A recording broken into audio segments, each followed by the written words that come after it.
Here I've got OPPO A73 and let me show you how to change date and time on the following device. So at first you have to locate and open the settings, then find and select additional settings and go to date and time.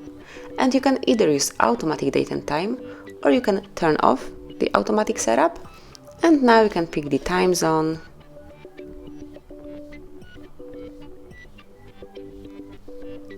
and then date and time manually by yourself. So from now on it's up to you what date and time it currently is.